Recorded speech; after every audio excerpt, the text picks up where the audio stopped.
Hello friends, कैसे हैं आप सभी। तीज त्योहार धर्म चैनल पर आपका स्वागत है। खूबसूरत सावन के महीने की आपको सावन आने से पहले हार्दिक शुभकामनाएं। सावन के पवित्र महीने में भोलेनाथ को प्रसन्न करना बहुत ही आसान है। छोटे छोटे से उपाय हैं जो कि भोलेनाथ प्रसन्न हो जाते हैं और कृपा दृष्टि बनाते हैं। जैसे ही सावन आता है, हरियाली की चादर पूरी तरफ से पृथ्वी पर अटक जाती है। सावन यानी कि हरियाली भोलेनाथ को विशेष रूप से यह प्रिया होता है।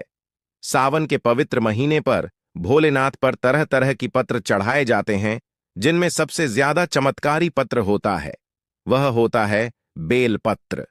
तरह तरह की जड़ी बूटियां के माध्यम से धन्य, यश, कीर्ति और अपनी मन वांछित इच्छाओं की पूर्ति के लिए आप उपाय करते हैं। आज हम आपको ऐसे ही जड़ी बूटियां जिन पर आप उपाय करके लाभ प्राप्त कर सकते हैं और इनको सावन प्रारंभ होने से पहले या सावन चल रहा है उसे समय भी ला करके इनका लाभ प्राप्त करके कई प्रकार की सुविधाओं को प्राप्त कर सकते हैं। तो हरियाली छा जाती है, अमावस्या आएगी विशेष रूप से हरियाली अमावस्या जिसे कहते हैं, और वह आते ही त्योहार भी नजदीक आने लगते हैं। गृह दोष से शांति मिलती है। श्री कृष्ण भगवान गीता में कहते हैं कि स्वयं पितरों में प्रधान हरिओम है और इस दिन पौधे लगाने से प्रकृति और पुरुष दोनों ही संतुष्ट होते हैं, मनुष्य को सुख समृद्धि का आशीर्वाद देते हैं। इसे महापुराण में, शुक्ल यजुर्वेद में, ऋग्वेद में, सभी में शिव जी की पूजा में बेलपत्र, शमीपत्र, आंकड़ा, धतूरा चढ़ाने का विधान बताया गया है। कुबेर भी आपके घर में बास करते हैं। अगर आप इस तरीके से भगवान भोलेनाथ की पूजा सावन माह में करते हैं। मैंने पहले आपको एक अचनिधि की कहानी सुनाई थी जिसमें रात भर दीपक जलाया था और शिवलिंग के आगे उनको ही कुबेर का पद प्राप्त हो गया था। उनके आशीर्वाद से कुबेर देवता प्रसन्न होकर 5 प्रकार के वरदान देकर गए थे। आज के खास वीडियो में हम आपको गहराई से एक उपाय बताएंगे जो आपको सकारात्मक ऊर्जा में प्रवेश करते हुए आपके जीवन में खुशियां लाएंगे। जीवन में जो भी सुख दुख आता है वह आपकी सकारात्मक ऊर्जा, नकारात्मक ऊर्जा के कारण आता है। जीवन में दुख, शांति, दरिद्रता हमारे जीवन के पीछे पड़ जाती है, जो कि बहुत सारे उपाय करके उनको दूर किया जा सकता है।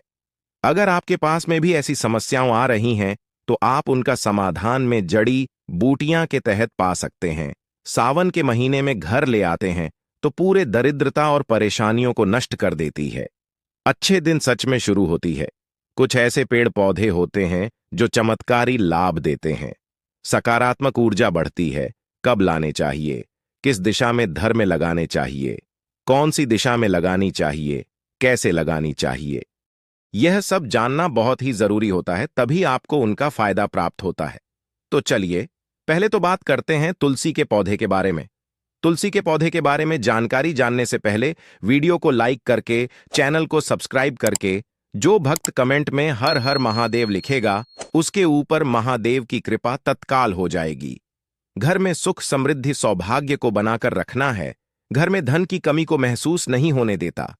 और जिस घर में यानी कि जिस आंगन में तुलसी का पौधा होता है उसे घर में कभी भी कलह, अशांति नहीं आता। पूरा घर परिवार माता लक्ष्मी की कृपा से बना रहता है।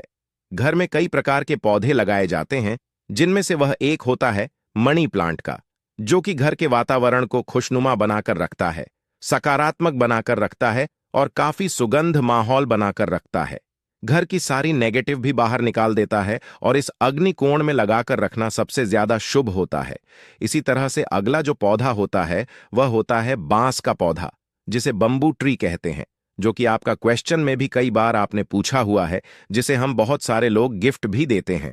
कहा जाता है कि यह सेहत को स्वस्थ रखता है, भाग्य को बढ़ाता है, प्यार भरा माहौल घर में मनाता है। इसे कांच के बर्तन में थोड़ा सा पानी डालकर इसे रखिए और स्प्रे करते हुए आप इसका ध्यान रखिए। यह दुर्भाग्य हो या बुराइयां हो या नजर हो, हमारे जीवन को इस पौधे को घर में लाने से छुपी नहीं पाती है। इनमें से अब आता है अगला जो पौधा है वह है धतूरा। धतूरा एक विशेष प्लांट है जिसका फूल भगवान भोलेनाथ को चढ़ाया जाता है, लेकिन यह घर पर नहीं रखना चाहिए क्योंकि कोई भी इसे खा लेता है तो यह जहरीला होता है। इससे जीवन पर संकट आ सकता है। इसे आपको लगाना है ये तो आप अपने घर के बाहर में गेट पर लगा दें या रोड पर लगा दें, कहीं पर भी लगा दें। कनेर का फूल भी इसी तरह भगवान भोलेनाथ को प्रिय होता है। सावन के पवित्र महीने में कनेर के फूल को भी लाना घर में शुभ होता है, या इसके पौधे को लाकर लगाना शुभ होता है। आपको बताने दे कि दुर्भाग्य के दौरान आप अपने घर में या आपके घर पर गार्डन है, वहां आपको इसे लगाना चाहिए। इससे रुद्राक्ष का पौधा, यह भी सावन के महीने में लगाया जाता है, लेकिन हर रुद्राक्ष भारत देश में मिल नहीं पाता है। इसलिए आप इस रुद्राक्ष के पौधे को अगर लेकर आते हैं तो इसे सही दिशा में ही लगाइए। इसलिए सोच समझकर आप लेकर आए। अपने देश में रुद्राक्ष का पौधा अगर आपको अच्छे से मिलता है तो इसे जरूर से लगाना चाहिए, नहीं तो आप इसे स्कीप भी कर सकती हैं। सावन में रुद्राक्ष का पौधा तो भोलेनाथ साथ साथ प्रकट होकर के आपके घर आते हैं, आपके आशीर्वाद देते हुए। अब बात करते हैं उन पेड़ों के बारे में जो कि एक्चुअली आपको सावन माह में घर लेकर आने चाहिए। शमी का वृक्ष, सामी का जो वृक्ष है, शनि का वृक्ष जो माना जाता है, जिसे भोलेनाथ का वृक्ष भी माना जाता है, गणपति देव का वृक्ष माना जाता है। यह कई प्रकार के ग्रह दोष के लिए, विशेष पर शनि ग्रह के निवारण के लिए प्रयोग किया जाता है। बहुत ही मंगल कार्य है। इस वृक्ष को माना गया है जो कि हवन इत्यादि अग्नि होती है, उसमें सभी वृक्ष की जो लड़ी है उनका प्रयोग किया जाता है। तंत्र मंत्र को इसके द्वारा दूर किया जाता है। सामी वृक्ष के कांटे एक एक तंत्र मंत्र के और नकारात्मक शक्तियों का नाश करने के लिए प्रयोग किए जाते हैं। शमी के पंचांग यानी फूल पत्ते जड़ टहनी, इस सभी का इस्तेमाल करके आप बहुत सारी समस्याओं से मुक्ति पा सकते हैं। कहा जाता है कि लंका पर विजय पाने के बाद श्री राम ने भी शमी का पूजन किया था, और नवरात्र में मां दुर्गा का पूजन शमी वृक्ष के पत्तों के करने से मां दुर्गा प्रसन्न होती हैं। और कई देवता हैं जो कि गणेश जी हैं, शनिदेव हैं, भोलेनाथ है, इन सबको स्वामी जो है बहुत ही ज्यादा प्रिय होता है। आप घर पर लगा लेते हैं। ऐसे पीपल का प्रतिरूप माना गया है। इस समय वृक्ष को पीपल, जहां पर पीपल की पूजा करते हैं वहां भी ठीक है, लेकिन शनि ऐसा वृक्ष है जिस पर शनि बहुत बहुत प्रभावित होते हैं। इसलिए ऐसे घर में आपको जरूर लगाना चाहिए, पूजा करनी चाहिए। इसके नीचे सरसों का तेल का दिया जलाकर आप कई प्रकार की तंत्र मंत्र को दूर कर सकते हैं, और यूजुअली इसको घर में शुद्धिकरण के रूप में भी प्रयोग किया जाता है। अगर आप इसे घर में लगाना चाहते हैं तो घर के इंसान कोण यानी कि पूर्व और उत्तर के बीच का जो कॉर्नर होता है वहां पर लगाना शुभकारी माना जाता है। इस पर प्राकृतिक तौर पर अग्नि तत्व पाया जाता है, और इस सावन में इसे घर लाकर के इसके पत्तों से भोलेनाथ पर अभिषेक कीजिए। इसके फूल आपको जो है फोटो में देख पा रहे होंगे, इस तरीके के प्यारे प्यारे होते हैं शमी के फूल।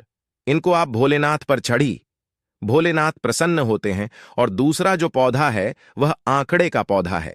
सबसे पहली बात, घर के मुख्य द्वार के सामने अगर आसपास बाउंड्री है तो जैसे ही आप सूर्य के दोष को शांत करने के लिए कई प्रकार के उपाय करते हैं, विशेष रूप से कुंडली में सूर्य जब डाउन होता है तो आपके घर के पुरुषों को खास करके जो है परेशानियां देखनी पड़ते हैं।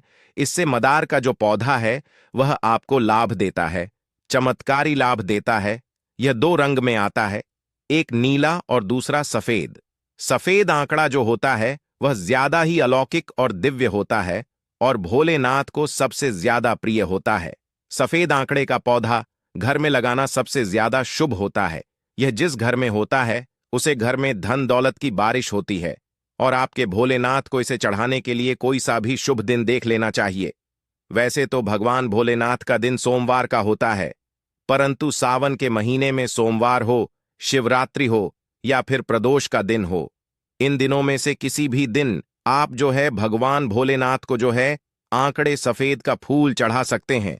पुराने समय में इसे बहुत ही ज्यादा शुभ बताया गया है और लोग इसकी ज्यादा पूजन पाठ करते थे, परंतु शुरुआत में धीरे धीरे यह सारी जो जानकारियां हैं लुप्त होती जा रही है। गणेश जी की प्राकृतिक रूप से ऐसा कहा जाता है कि इसकी जड़ में निर्मित हो जाते हैं, यानी कि उनके मूर्ति स्वरूप इसकी जड़ से बन जाती है। यह ज्यादातर चमत्कारी लाभ देता है। इसको गणपति के रूप में आपके घर में रखकर आप उसका पूजन भी कर सकते हैं। इसे जड़ में हमेशा गणपति रहती है, तो जिस घर में यह होते हैं वहां किसी तरह का कोई दोष कभी आ ही नहीं सकता और किसी को नकारात्मक शक्तियों का प्रभाव नहीं पड़ता, कोई तांत्रिक बाधा ही नहीं सता सकती और भोलेनाथ को बेहद प्रसन्न होते हैं और सभी देवता भी अपनी दृष्टि बनाकर रखते हैं। सुख समृद्धि धन के द्वार खुलते हैं। और इसी प्रकार से तीसरा जो है वह है बेलपत्र का पौधा। यह तो अब आपको बताने की जरूरत नहीं है, आप इसके बारे में जानते ही होंगे। फिर भी मैं आपको मोटी मोटी जानकारी देता हूं कि जो बेलपत्र है यह पौधा अत्यंत शुभ होता है।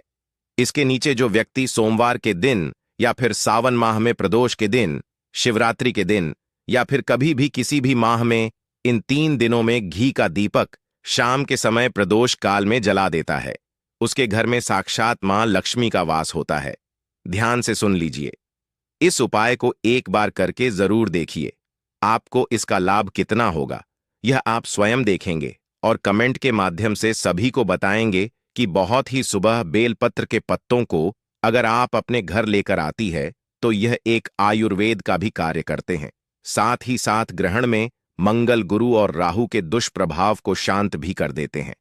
आपको बताना कि भगवान भोलेनाथ पर बेलपत्र आपको जरूर से सावन महीने में चढ़ाना चाहिए। ऐसा करने से 1 करोड़ कन्यादान के सम्मान पुण्य की प्राप्ति होती है। 1000 यज्ञ करने के बराबर श्रावण माह में फल प्राप्त होता है। इसे आप अपने घर के मुख्य द्वार के बाहर लगा सकते हैं या कहीं उत्तर दिशा या आग्नेय कोण में या नॉर्थ वेस्ट कॉर्नर में आपके घर में इसे लगा सकते हैं। सबसे बेस्ट होता है, सबसे विशेष और मंगलकारी होता है। मां काली मां, कामाख्या देवी मां, शक्ति इन पौधे की जड़ में होती है, जो कि आपके जीवन में हर प्रकार की समस्या को दूर कर देती है। जहां जिस जगह इन जोड़ियां का नाम आता है वहां पर कंगाली कभी आती नहीं है।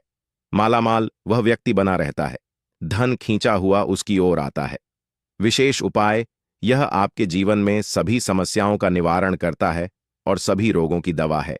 यह जो बेलपत्र है इसको अगर भगवान भोलेनाथ पर चढ़कर जो व्यक्ति भगवान भोलेनाथ का स्मरण करके चबा चबा कर वहीं बैठकर इसे खाता है और लगातार 15 दिन में नियमों को अपना लेता है तो ऐसा करने से उसे भारी से भारी बीमारियों में लाभ देखने को मिलता है।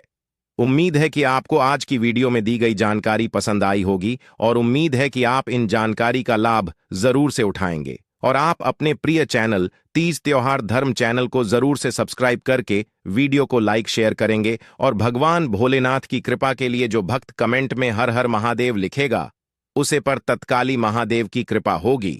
और उम्मीद है कि आप सभी को महादेव की कृपा जरूर से चाहिए तो जल्दी से कमेंट में लिख दिए हर हर महादेव।